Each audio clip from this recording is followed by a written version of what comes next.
साथियों नमस्कार। उम्मीद करता हूँ आप अच्छे होंगे, बढ़िया होंगे, मस्त होंगे।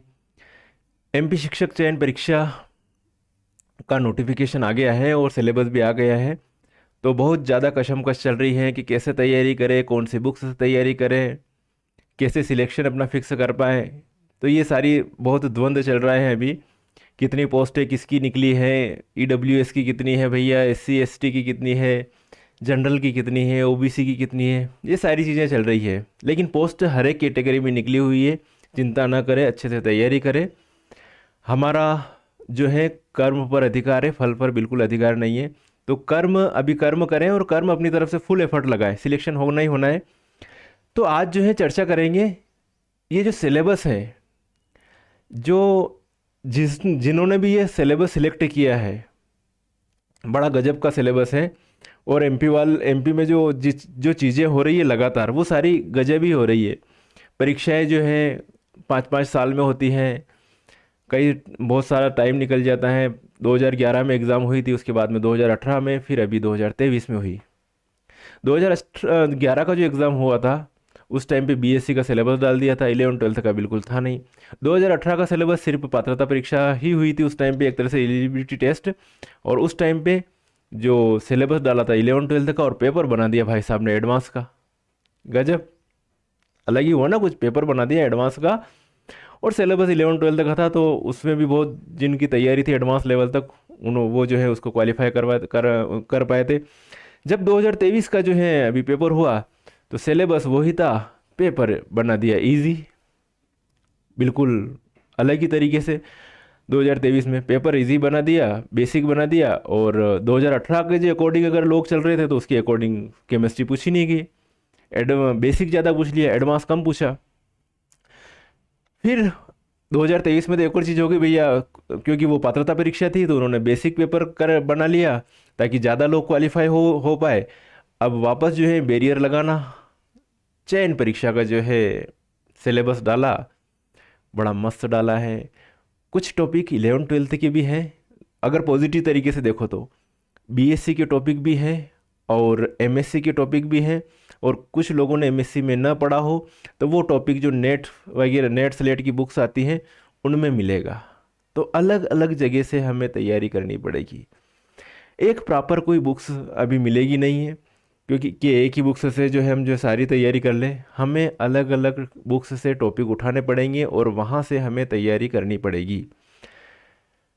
मेरे पास मैसेज आ रहे थे कि सर कौन सी बुक्स पढ़ें सर, चयन परीक्षा के लिए क्या करें। तो साहब, जो अपन कर्म करते हैं 11-12 से लेकर बीएससी एमएससी तक, नेट की प्रिपरेशन भी करी होगी, कई सारे लोग सफल होते हैं, कई सारे लोग नहीं सफल होते हैं। नहीं सफल हुए तो भी अगर प्रिपरेशन कर रखी है तो कहीं ना कोई मेहनत जो है काम आती है, आती है। ऐसा नहीं कि मेहनत काम नहीं आती है।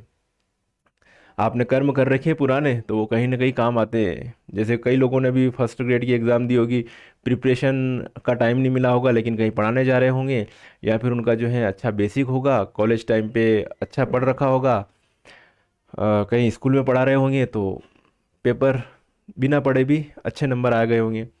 अब यहाँ पर भी यही चीज़ है, चयन परीक्षा में अच्छे से तैयारी करना है।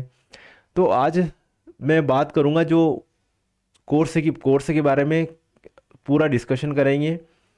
कौन से जो टॉपिक जो है 11-12 से रिलेट है, कौन से टॉपिक बीएससी से रिलेट है, कौन से टॉपिक जो है एमएससी से रिलेट है, और कैसे क्या इसका जो है कोर्स मेरे द्वारा पूरा करवाया जाएगा, इसके बारे में पूरा इस वीडियो में डिस्कशन करेंगे। तो साथियों, ये सिलेबस आपके सामने है ही है, सभी कुछ है सिलेबस। अब जो है अगर आप तैयारी करो तो अलग अलग कंडीशन में अलग अलग बुक्स उठानी पड़ेगी, अलग अलग बुक्स में ढूंढना पड़ेगा। तो ये चीज़ें हैं। ऐसा भी नहीं कि पूरा नेट का सिलेबस डाल दिया, कि पूरा 11-12 वाला डाल दिया, कि पूरा बीएससी का डाल दिया, सारा मिक्स कर दिया, है ना, एक नए तरीके से। तो अगर मैं आपको जो मेरा जो स्टडी प्लान बताऊं, तो मेरे पास तो सारा कुछ मटेरियल है, मैंने देखा है, सिलेबस का एनालिसिस किया है। बहुत कुछ चीज़ें मेरे को 11-12 में मिली एनसीईआरटी में, कुछ चीज़ें जो हैं बीएससी की बुक से में देखने को मिली कि यहाँ बीएससी से होगा, कुछ चीज़ें एमएससी से, और कुछ चीज़ें नेट से। तो अगर मैं आप अगर चर्चा करें तो ये जो है, ये देखो आज आपको इस मेरा स्टूडियो भी देखने को मिलेगा। ठीक है, ये स्टूडियो भी देखने को मिलेगा। अब जैसे कि ये कुछ किताबें पड़ी हुई है, अब यहाँ पर ये जो बुक्स हैं, ये देखोगे यहाँ पर मेरे पास जो है फर्स्ट सेमेस्टर से सिक्स सेमेस्टर तक की बुक्स हैं। यहाँ पर जो है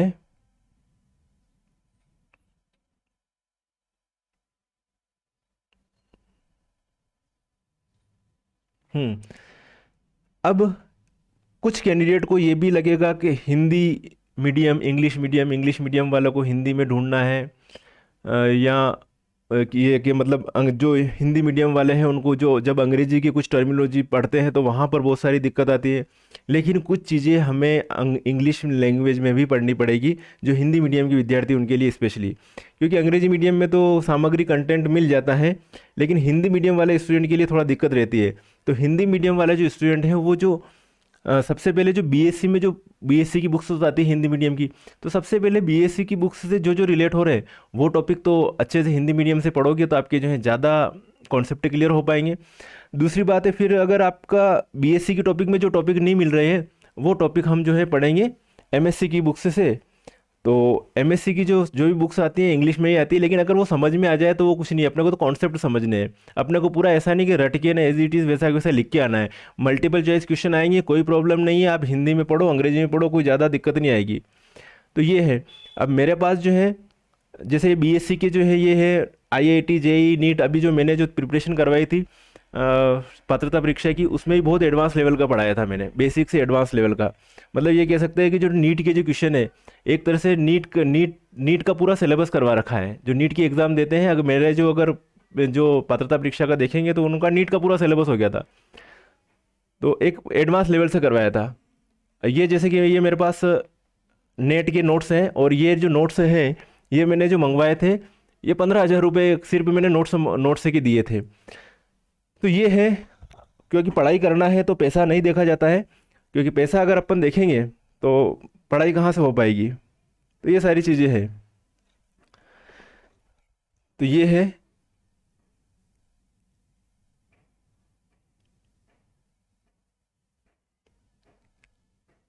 अरे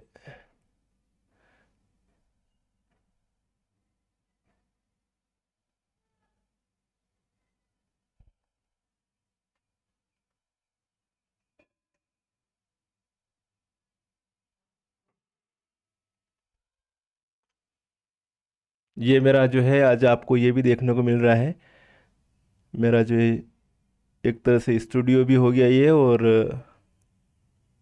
ये कुछ बुक्स मेरे पास वहाँ पर भी रखी हुई है। बुक्स का पूरा एक कमरा और भरा हुआ है अच्छे से बुक्स का। यहाँ पर जगह नहीं है, दूसरी जगह रख रखी है कुछ बुक्स जो है। ये जो नोट्स दिख रहे हैं आपको, ये मेरे एमएससी के नोट्स हैं। कुछ बचे हुए हैं, कुछ तो ले गए थे लोग जो वापस दे नहीं गए, और कुछ नोट्स जो हैं बचे हुए पड़े हैं, जो अब मैं किसी को जब देता हूँ तो फोटोकॉपी करवा के हैंड टू हैंड लेने पड़ते हैं। तो ये है भैया। चलो चर्चा करते हैं अपन वापस अपनी जो है सिलेबस के ऊपर चर्चा करें। हम्म, तो जो टॉपिक जो है एमएससी के अधिकतर टॉपिक हैं।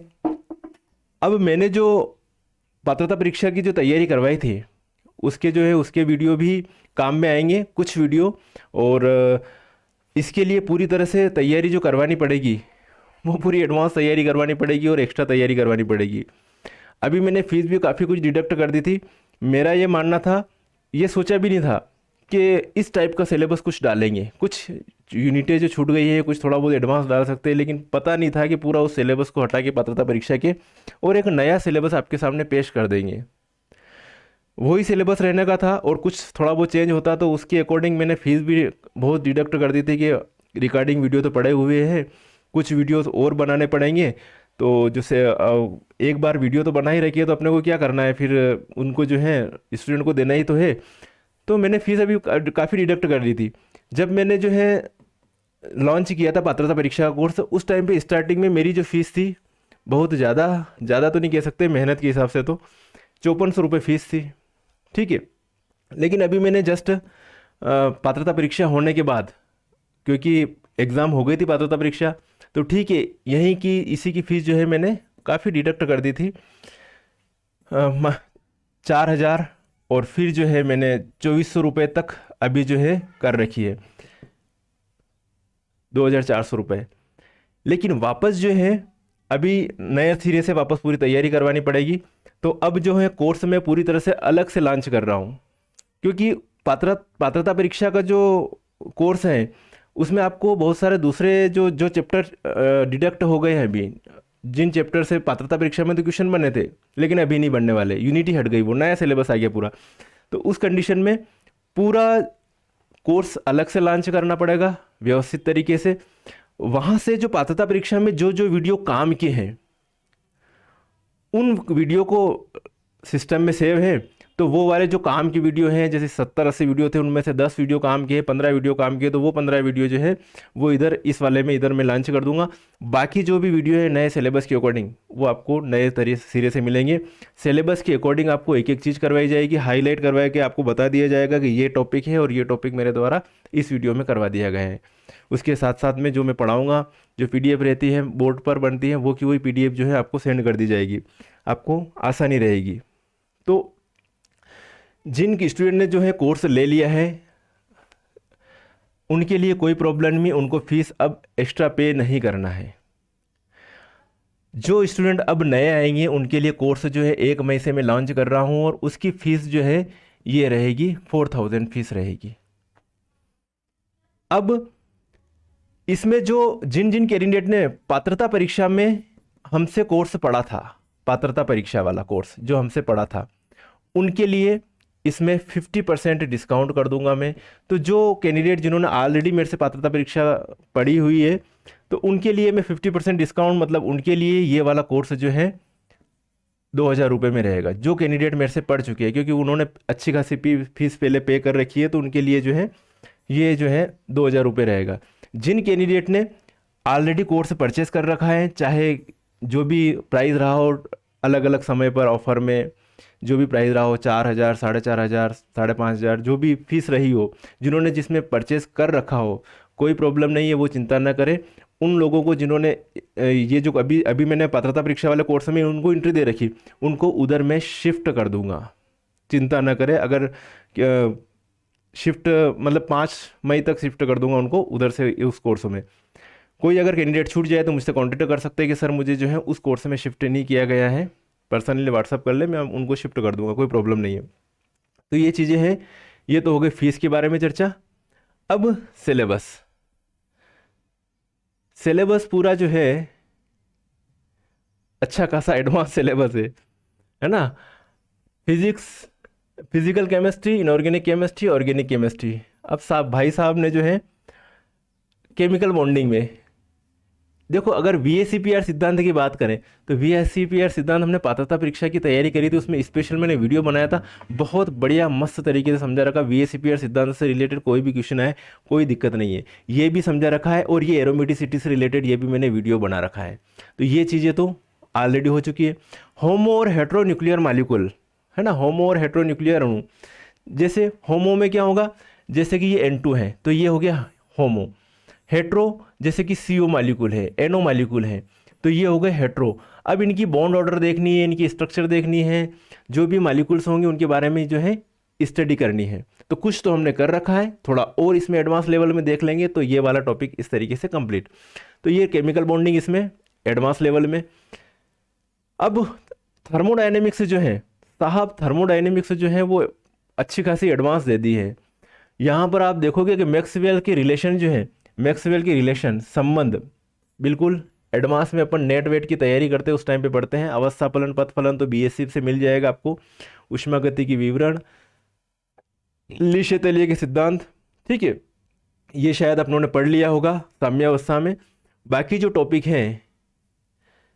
टॉपिक ये एडवांस हैं और ये अपने को अलग से इनके वीडियो प्रोवाइड करवाने पड़ेंगे, अलग से वीडियो मिलेंगे इसके। ओके, तो ये चीज़ें हैं। अब नार्नस्ट समीकरण की बात करें, कुछ स्टूडेंट जिन्होंने कोर्स ले लिया होगा वो सोच रहे होंगे कि यार हमारा तो कोर्स में जो है ये चीज़ें बहुत अलग हो गई और ये हमें मिल नहीं रही। तो चिंता ना करें, हम आपको सारी चीज़ें प्रोवाइड करवाएंगे। हमारे पास समय है, 2 अगस्त से एग्ज़ाम है, तो उससे पहले पहले सारी चीज़ें हो जाएगी।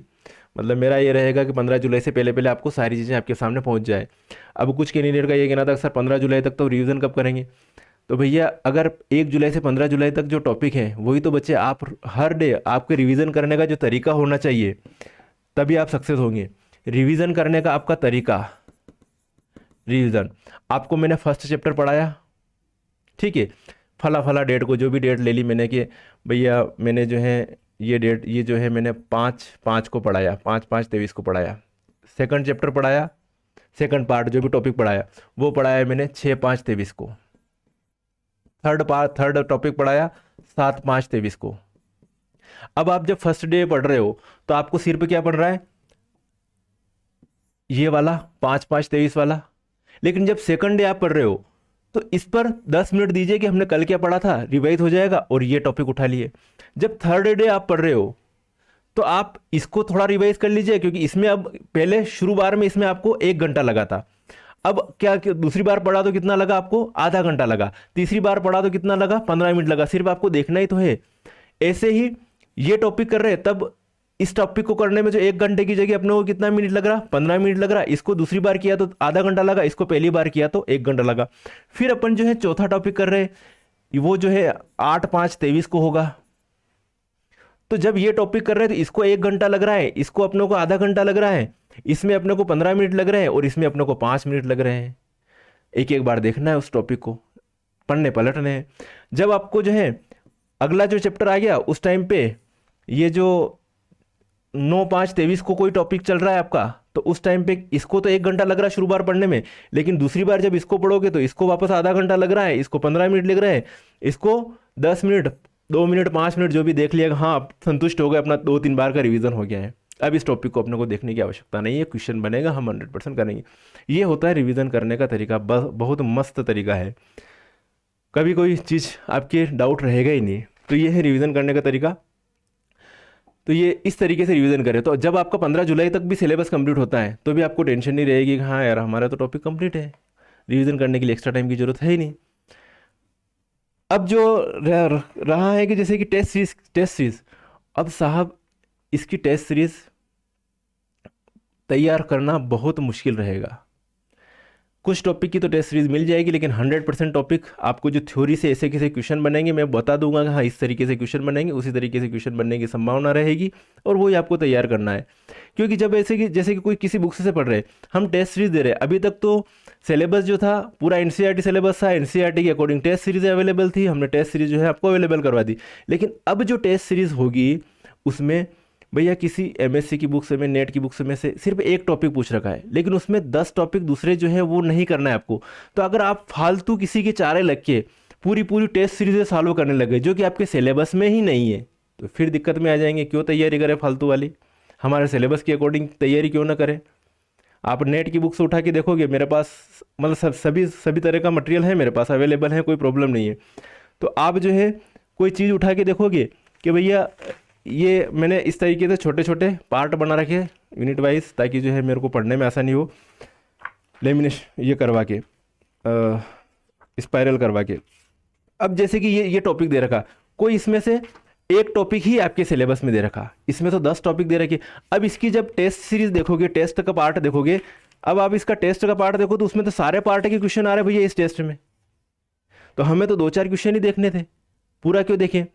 तो इस तरीके से ज़्यादा ये नहीं कि टेस्ट सीरीज ही मिले तो भी टेस्ट सीरीज जितना हो सकेगा उतना पॉसिबल होगी, लेकिन मेनली अपने को theory as it is mind में बिठानी है। थ्योरी में से एज इट इज़ क्वेश्चन उठ के आएंगे। मैंने खुद ने फर्स्ट ग्रेड की एग्ज़ाम की तैयारी करी थी, खुद की तारीफ नहीं करना चाहिए, अच्छी बात नहीं है, लेकिन मैंने टेस्ट सीरीज़ नहीं पढ़ी थी, मैंने सिर्फ बुक्स पढ़ी थी और बुक्स के आधार पर ही मैं हाईलाइट कर देता था और जो क्वेश्चन बनना था वहाँ से क्वेश्चन बनता था, कोई प्रॉब्लम नहीं है, और अच्छी खासी रैंक भी बनी थी। तो ये चीज़ें होती हैं। मेरी बात समझ में आई ना। तो ये है डी बाई होकेल, ये आपके नहीं दे रखा है। कोलराउच का नियम हमने पढ़ रखा है भैया पात्रता परीक्षा में, ओके। ये पढ़ना है आयनिक साम्य, ठीक है। ठोसों की बेंड संरचना पढ़नी है, ब्रेग नियम पढ़ना है। ये जो है केमिकल काइनेटिक्स अच्छा खासा एडवांस दे दिया भैया आपने, जैसे कि फोटोकेमिकल रिएक्शन ने दे ही नहीं रखी आपकी 11th-12th में। प्रकाश रासायनिक अभिक्रिया है, फोटोकेमिकल रिएक्शंस हैं। ठीक है। एम्पेरिकल दर, नियम, ताप पर निर्भरता, जटिल अभिक्रियाएं। ठीक है, तो ये एडवांस लेवल से हैं। तो एडवांस लेवल से करेंगे हम केमिकल काइनेटिक्स को। First order, second order, third order reaction को छोड़ के ये सारी चीज़ें दूसरी दे दी, दूसरी डाल दी।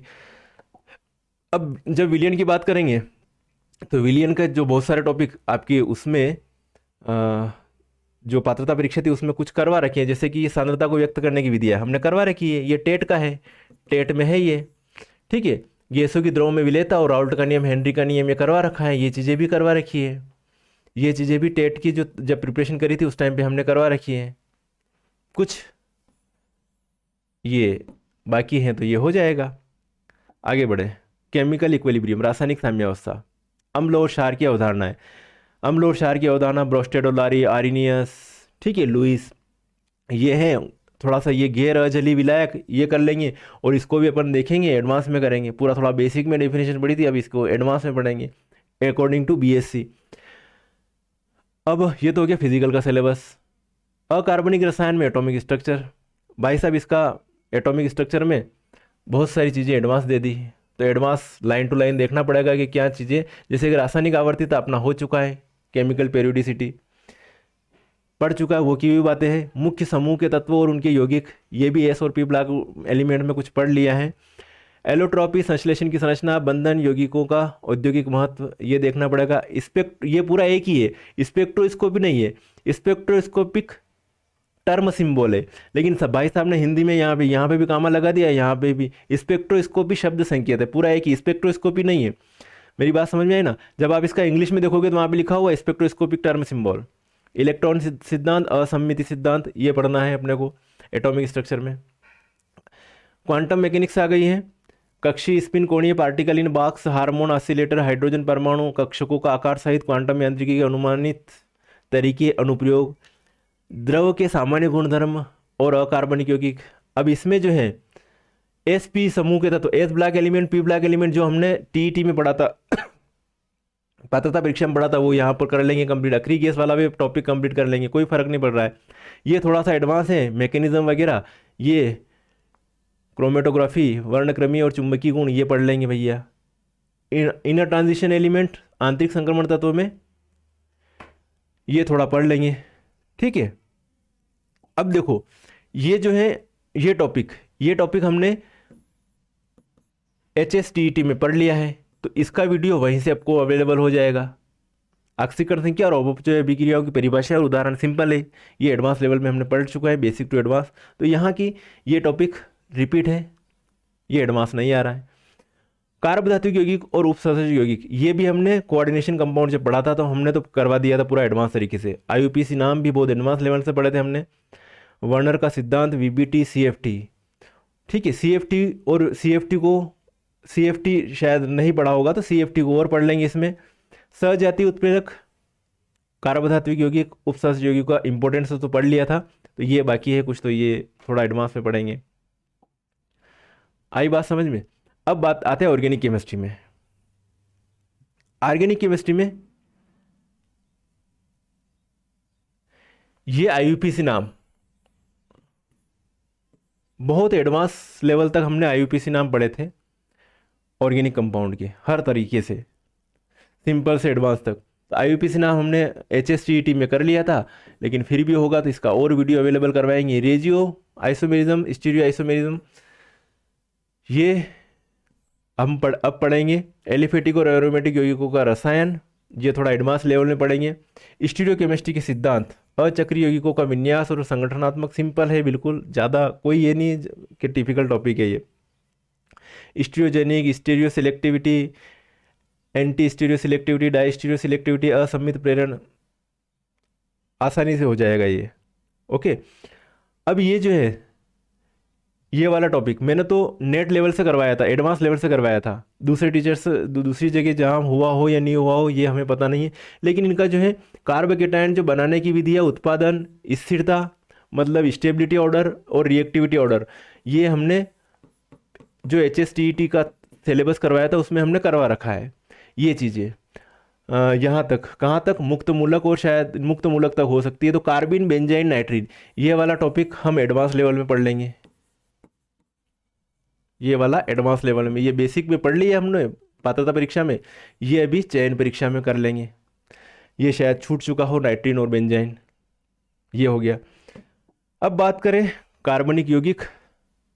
अब यहाँ पे एल्कोहल, फिनॉल, ईथर, सामान्य बनाने की विधियाँ, केमिकल प्रॉपर्टीज, ये सारी चीज़ें हो चुकी थी, लेकिन इसमें स्पेशल दे दिया भाई साहब ने, halogen containing alcohol, phenol, ether, carboxylic acid, इनके बारे में दे रखा है। इनका नामकरण कैसे किया जाता है ना, फिजिकल एंड केमिकल प्रॉपर्टीज और यूजेज, तो ये हम पढ़ेंगे अलग से, कोई दिक्कत नहीं है। कुछ टॉपिक तो हमने कर रखे हैं हेलोजन युक्त का, जैसे क्लोरोफॉर्म वगैरह, ये बहुत सारी जो चीज़ें थी हमने, एल्कोहल, हेलोजन युक्त कंपाउंड, कुछ कंपाउंड तो हमने बेसिक में पढ़ रखे हैं, लेकिन कुछ एडवांस में पढ़ेंगे इसमें। सल्फर और नाइट्रोजन युक्त कार्बनिक यौगिक, sulphur containing, nitrogen containing compound, इनको स्पेशली पढ़ना है, ठीक है। नाइट्रोजन कंटेनिंग कंपाउंड में एमीन वाला जो पार्ट था उसमें कुछ कुछ चीज़ें तो पढ़ रखी है, लेकिन थोड़ा और एडवांस में पढ़ना है।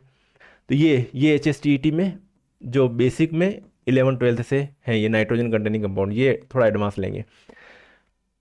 सामान्य नामकरण अभिक्रियाएं, नेम रिएक्शन है, ओके, सामान्य नामकरण अभिक्रियाएं और पुनर्व्यवस्था।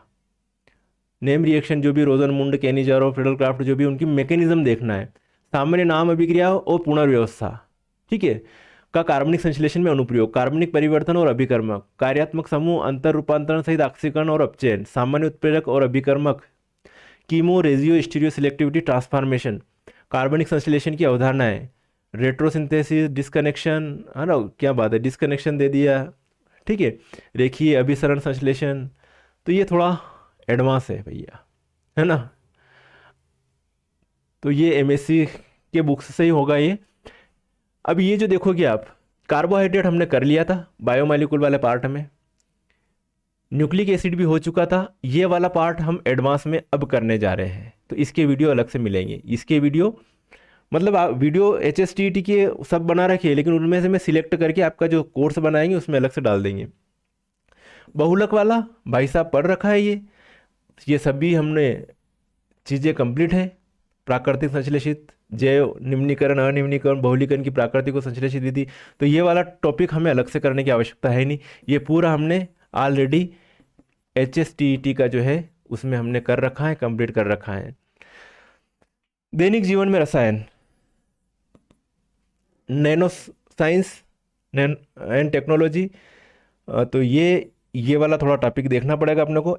इन्वायरमेंटल केमिस्ट्री पूरा चैप्टर ही था भैया, तो पूरा पूरा चैप्टर ही कर रखा, तो अलग से कुछ करने की ज़रूरत नहीं है। मेडिसिनल केमिस्ट्री ये भी हो चुका है। हरित रसायन ये भी हमने कर लिया है, ठीक है, ठीक है। थोड़ा उत्प्रेरकी रसायन देख लेंगे, हरित रसायन तो हमने कर रखा है। तो यहाँ पर भी जो है सिलेबस जो है कुछ तो है HSTET का था, और कुछ अब चयन परीक्षा में कुछ जो टॉपिक बचा हुआ होगा वो अपन इसमें देख लेंगे, कुछ वीडियोस, कुछ PDFs। तो ये है भैया, ठीक है। तो ये जो आपका जो कोर्स है 11th 12th BSc MSc तक का है, और धैर्य बनाए रखें, ज़्यादा ये ना सोचे जिस जिस टाइम पे जिस टॉपिक को अटेंशन दे रहे हैं उसी टॉपिक को अटेंशन देना। होता ये है कि हम क्या है कि दो दो चीज़ें एक साथ करना चाहते हैं। जैसे हम कहीं घूमने गए, वहाँ पे पढ़ाई को लेके आ गए आप, तो आपका घूमना भी व्यर्थ है और पढ़ाई भी खराब हो गई और घूमना भी खराब हो गया। जब आप पढ़ रहे हैं उस टाइम पे आप घूमने चले गए, मतलब माइंड में चल रहा है घूमने चलते हैं, शादी में चलते हैं, जाना है चले जाओ, वापस आ जाओ, वापस पढ़ना। जब घूम रहे हो घूमो, जब पढ़ाई कर रहे हो उस टाइम पे पढ़ाई करो। अपना माइंड इधर उधर नहीं है कि पढ़ाई में जो है इंजॉय घुस जाए और इंजॉय में आपकी पढ़ाई घुस जाए। इंजॉय कर रहे हो बराबर इंजॉय कीजिए, पढ़ाई करना है बराबर पढ़ाई कीजिए, ठीक है।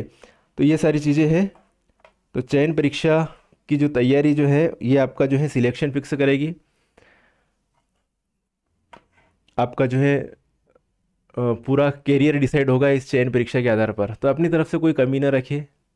मैं सभी जो भी है जो टॉपिक हैं उनके हर एक के मेरे द्वारा PDF स्कैन PDF बनाई जाएगी जो टॉपिक है, और उनको पढ़ाया जाएगा। उसके बाद में आपको जो है वो वही PDF आपको सेंड की जाएगी, उसी का वीडियो जो है आपको एप्लीकेशन पर मिलेगा। ये मेहनत मेरे द्वारा की जाएगी। कोर्स के बारे में मैंने बता ही दिया, फीस के बारे में। जिन कैंडिडेट को भी जितना जल्दी हो उतना जल्दी कोर्स को ले ले। और अभी जो मई महीना चल रहा है, मई महीने में जो पहले से बता दूं ताकि आपको जो है ये ना हो कि सर अभी हमारे वीडियो अवेलेबल हो रहे नहीं है। थोड़ा सा मैं अभी इस महीने में थोड़ा मैं बिज़ी रहूँगा, लेकिन फिर भी बिज़ी होते हुए भी आपको एडवांस के कम से कम इस महीने 15 वीडियो प्लस पीडीएफ सेंड करूँगा। ये तो हो ही जाएगा। बाकी जो है मैंने जो बताया था, जो टॉपिक जो HSTET में बने हुए हैं, उन टॉपिक की भी ऑलरेडी मेरे पास वीडियो तो कंप्लीट है। उन टॉपिक की स्पेशल पीडीएफ और वीडियो वो भी आपके पास सेंड की जाएगी। बाकी जून महीना जो होगा आपका, जून महीने में पूरा एडवांस ही चलेगा, बेसिक की बात होगी नहीं, पूरा MSc BSc का सिलेबस ही चलेगा आपका जून महीने में, ये रहेगा। अभी मई महीने में कुछ वीडियो डेमो के रूप में भी यूट्यूब पे आएंगे, बाकी बाद में एप्लीकेशन पर ही वीडियो मिलेंगे। तो साथियों, उम्मीद करता हूँ कि आप अच्छे से तैयारी करें और अपना सिलेक्शन फिक्स करें। मिलेंगे फिर नेक्स्ट वीडियो में, तब तक के लिए ओके बाय, जय हिंद।